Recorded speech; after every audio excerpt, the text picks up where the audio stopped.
இந்த சமுதாயத்துடைய ஓட்டு வேணும், சமுதாயத்துடைய உழைப்பு வேணும், இந்த சமுதாயத்துடைய ரத்தம் வேணும். நீங்க ஆட்சியில் இருக்கணும். ஆனா இந்த மக்களுக்கு நீங்க கொடுக்க மாட்டீங்க. எல்லாம் இருக்கு, உச்ச நீதிமன்ற தீர்ப்பு இருக்கு, அதிகாரம் இருக்கு, எல்லாமே இருக்கு. ஆனால் முதலமைச்சர் ஸ்டாலின் அவர்களுக்கு மனசு இல்லை.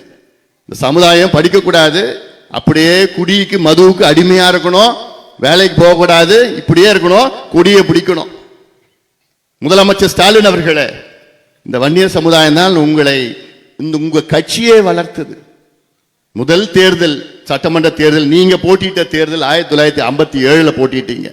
52 நடந்த முதல் தேர்தல், 57 நீங்க போட்டியிட்ட கிட்டத்தட்ட 15 தொகுதிகள் எல்லாமே, ஒரு தொகுதி தவிர மற்ற எல்லாமே வன்னியர்கள் வாழ்கின்ற மண்ணிலே தான் உங்களை தேர்வு செய்தார்கள், உங்களுக்கு ஓட்டு போட்டாங்க.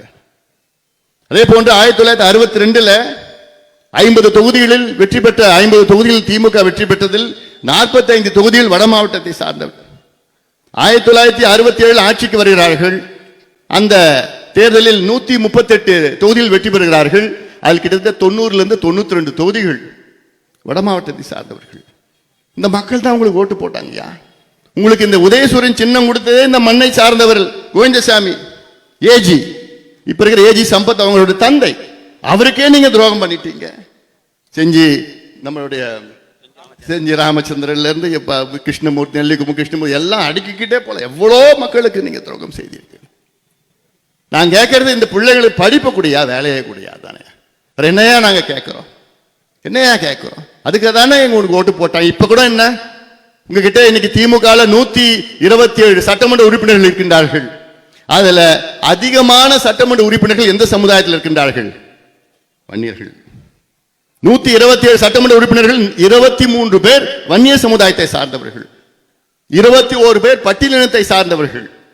இந்த 2 சமுதாயத்திற்கும் தொடர்ந்து திமுக துரோகம் செய்து வருகிறது. இந்த 2 சமுதாயம் எண்ணிக்கை பார்த்தீங்கன்னா, எம்எல்ஏக்கள் எண்ணிக்கை பார்த்தீங்கன்னா 44 பேர்.